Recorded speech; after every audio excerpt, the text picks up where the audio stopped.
Greetings,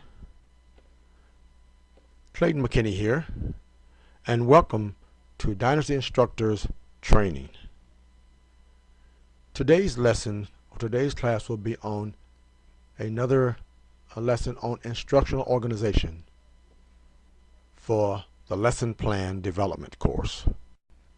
Today we're going to continue in our organization instructions on the body of the lesson plan.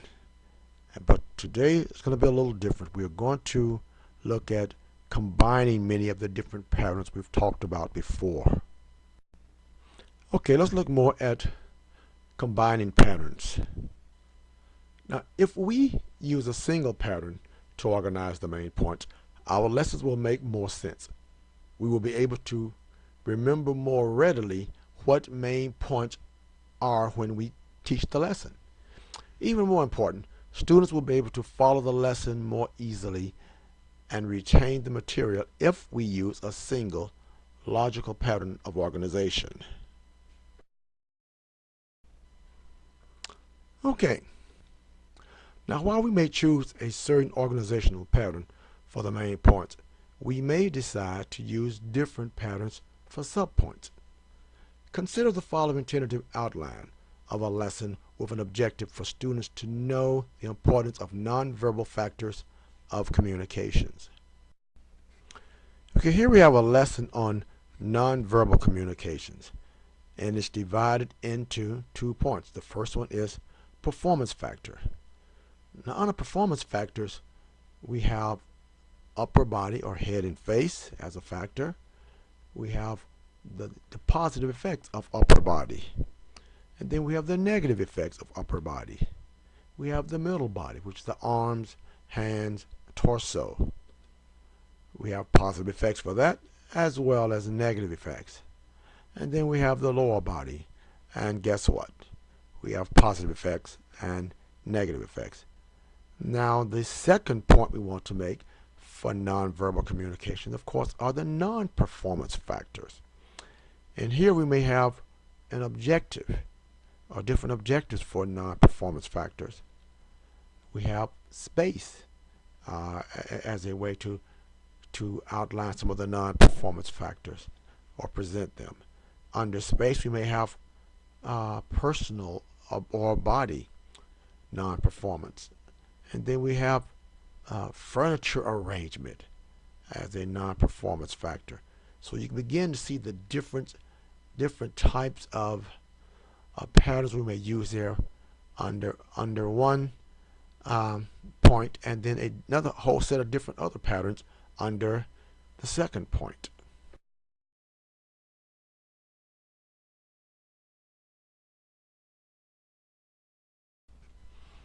Okay, so as we continue, now notice that the main points, one is performance factors and two non-performance factors, are arranged topically.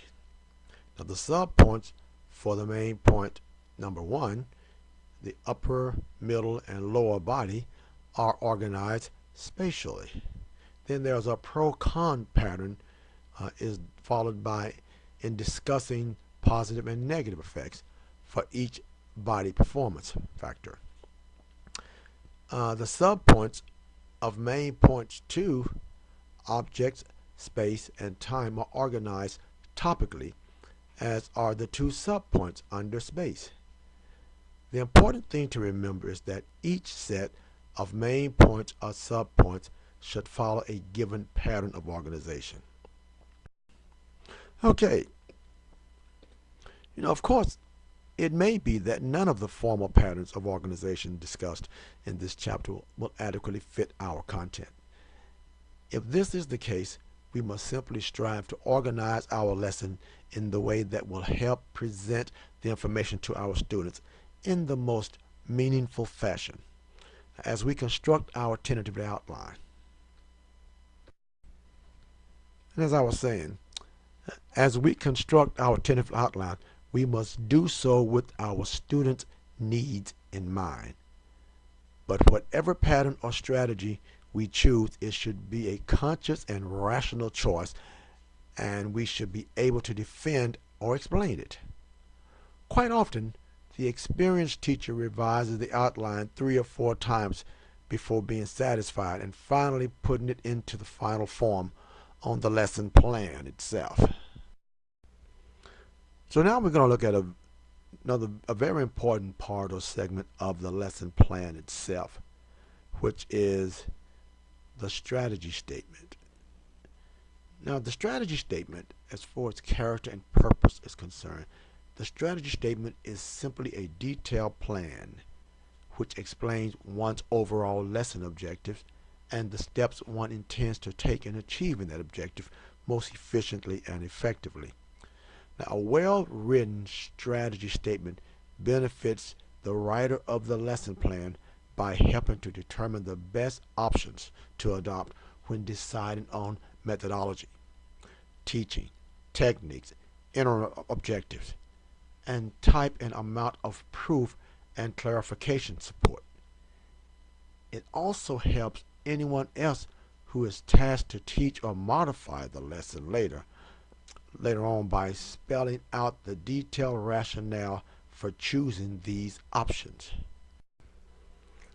Okay, now when the teachers understand why the different elements of a plan are included and when these reasons are sound, the teachers can more easily adopt the process as their own or adapt the plan more coherently, both internally and as it relates to other lessons in the curriculum.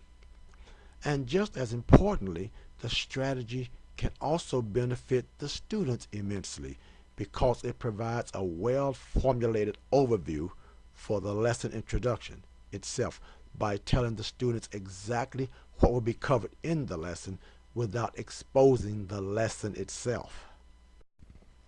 Okay, more on the strategy statement.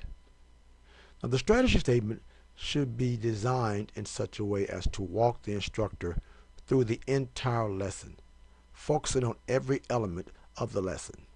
In this way, a comprehensive strategy statement helps the writer of the plan by forcing the writer to consider questions that are often taken for granted. As for example, question 1 might be whether the overall lesson outline and order of main points and subpoints are the most logical and intuitively acceptable. Question 2 might be whether the teacher's teaching techniques one decides to use are the most appropriate for the lesson. And let's look at number 3.